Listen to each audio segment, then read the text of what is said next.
ಸಾಗರವನ್ನು ಜಿಲ್ಲಾ ಕೇಂದ್ರ ಮಾಡುವಂತೆ ಒತ್ತಾಯಿಸಿ ಬಂದ್ ಮಾಡಲಾಯಿತು. ಸಾಗರ ಜಿಲ್ಲಾ ಹೋರಾಟ ಸಮಿತಿ ನೀಡಿರುವ ಬಂದ್ಗೆ ವಿವಿಧ ಸಂಘಟನೆಗಳು ಬೆಂಬಲ ನೀಡಿದ್ವು. ಸಾಗರ ಪಟ್ಟಣದ ವಿವಿಧ ವೃತ್ತಗಳಲ್ಲಿ ಟೈರ್ಗೆ ಬೆಂಕಿ ಹಚ್ಚಿ ಪ್ರತಿಭಟನಾಕಾರರು ಆಕ್ರೋಶವನ್ನು ವ್ಯಕ್ತಪಡಿಸಿದರು. ಅಂಗಡಿ ಮುಂಗಟ್ಟುಗಳನ್ನು ಮುಚ್ಚಿ ಬಂದ್ಗೆ ವ್ಯಾಪಾರಸ್ಥರು ಬೆಂಬಲವನ್ನು ನೀಡಿದರು. ಸಾಗರ, ಶಿಕಾರಿಪುರ, ಸೊರಬ, ಹೊಸನಗರ ಮತ್ತು ಸಿದ್ದಾಪುರ ತಾಲೂಕುಗಳನ್ನು ಒಳಗೊಂಡ ಸಾಗರ ಜಿಲ್ಲಾ ಕೇಂದ್ರ ಮಾಡುವಂತೆ ಆಗ್ರಹಿಸಿದರು. ಡಿಸೆಂಬರ್ ಅಂತ್ಯದ ಒಳಗೆ ಜಿಲ್ಲಾ ಕೇಂದ್ರಗಳ ಘೋಷಣೆ ಮಾಡುವುದಕ್ಕೆ ರಾಜ್ಯ ಸರ್ಕಾರಕ್ಕೆ ಅವಕಾಶ ಇದೆ.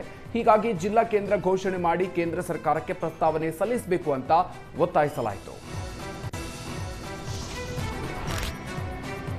ರಾಮನಗರ ಜಿಲ್ಲೆಯಲ್ಲಿ ಕಾಡಾನೆ ಹಾವಳಿ ದಿನೇ ದಿನೇ ಹೆಚ್ಚಾಗ್ತಾ ಇದೆ. ರಾಮನಗರ ತಾಲೂಕಿನ ಅವ್ವೇರಹಳ್ಳಿ ಗ್ರಾಮದಲ್ಲಿ ಕಾಡಾನೆ ದಾಳಿಗೆ ರಾಗಿ ಹಾಗೂ ಮಾವು ಬೆಳೆ ಸಂಪೂರ್ಣ ನಾಶ ಆಗಿದೆ.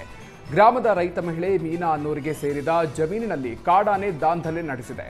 ಸ್ಥಳಕ್ಕೆ ಅರಣ್ಯ ಇಲಾಖೆ ಅಧಿಕಾರಿಗಳು ಭೇಟಿ ನೀಡಿ ಪರಿಶೀಲಿಸಿದ್ದಾರೆ.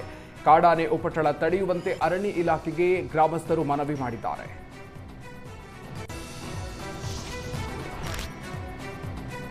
ಪೋಕ್ಸೋ ಕೇಸ್ನಲ್ಲಿ ಆರೋಪಿ ಮ್ಯೂಸಿಕ್ ಮೈಲಾರಿಯನ್ನು ಮಹಾಲಿಂಗಪುರ ಠಾಣೆ ಪೊಲೀಸರು ಬಂಧಿಸಿದ್ರು. ಬೆಳಗಾವಿ ಜಿಲ್ಲೆಯ ಅಪ್ರಾಪ್ತೆ ಮೇಲೆ ಅತ್ಯಾಚಾರ ಹಾಗೂ ವಿಡಿಯೋ ಮಾಡಿದ ಆರೋಪದ ಅಡಿ ಚಿಕ್ಕೋಡಿ ಠಾಣೆಯಲ್ಲಿ ಕೇಸ್ ದಾಖಲಾಗಿತ್ತು. ನಂತರ ಬಾಗಲಕೋಟೆಯ ಮಹಾಲಿಂಗಪುರ ಠಾಣೆಗೆ ಪ್ರಕರಣ ವರ್ಗಾವಣೆಯಾಗಿತ್ತು. ನಿನ್ನೆ ಇಡೀ ದಿನ ಮೈಲಾರಿ ಬಗ್ಗೆ ಮಹಾಲಿಂಗಪುರ ಪೊಲೀಸರು ಹುಡುಕಾಟವನ್ನು ನಡೆಸಿದ್ರು. ಮಹಾರಾಷ್ಟ್ರದಲ್ಲಿ ಆರೋಪಿ ಮ್ಯೂಸಿಕ್ ಮೈಲಾರಿಯನ್ನ ಬಂಧಿಸಿದ್ರು.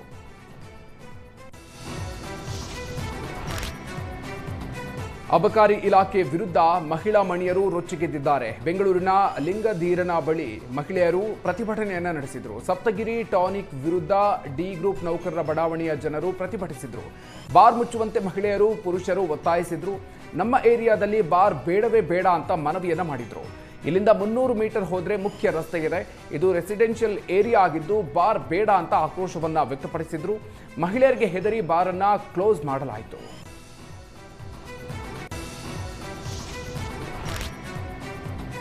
ಬೆಂಗಳೂರಲ್ಲಿ ರಸ್ತೆ ಗುಂಡಿಗಳಿಂದ ರಸ್ತೆಯಲ್ಲಿ ಆಟೋ ಓಡಿಸೋದಕ್ಕೆ ಆಗ್ತಾ ಇಲ್ಲ. ಅಪಘಾತಗಳು ಹೆಚ್ಚಾಗ್ತಿವೆ ಅಂತ ಆಟೋ ಚಾಲಕರು ಆಕ್ರೋಶವನ್ನು ಹೊರಹಾಕಿದ್ದಾರೆ. ರಸ್ತೆ ಅಭಿವೃದ್ಧಿಗೆ ಕೋಟಿ ಅನುದಾನ ಬಿಡುಗಡೆ ಆಗುತ್ತೆ, ಆದರೆ ಯಾವ ರಸ್ತೆ ಸರಿಪಡಿಸ್ತಾ ಇದ್ದಾರೆ ಗೊತ್ತಿಲ್ಲ. ಪ್ರತಿನಿತ್ಯವೂ ಕೂಡ ಗುಂಡಿಗಳಲ್ಲಿ ಹೋಗಿ ಆಟೋಗಳು ಡ್ಯಾಮೇಜ್ ಆಗ್ತಾ ಇದೆ. ಗ್ಯಾರೇಜ್ಗೆ ಹೋದ್ರೆ ಸಿಕ್ಕಾಪಟ್ಟೆ ಖರ್ಚು ಆಗ್ತಾ ಇದೆ. ಪರಿಹಾರವನ್ನ ನೀಡಿ ಅಂತ ಬೆಂಗಳೂರು ಆಟೋ ಚಾಲಕರ ಟ್ರೇಡ್ ಯೂನಿಯನ್ ಸರ್ಕಾರಕ್ಕೆ ಆಗ್ರಹಿಸಿದೆ.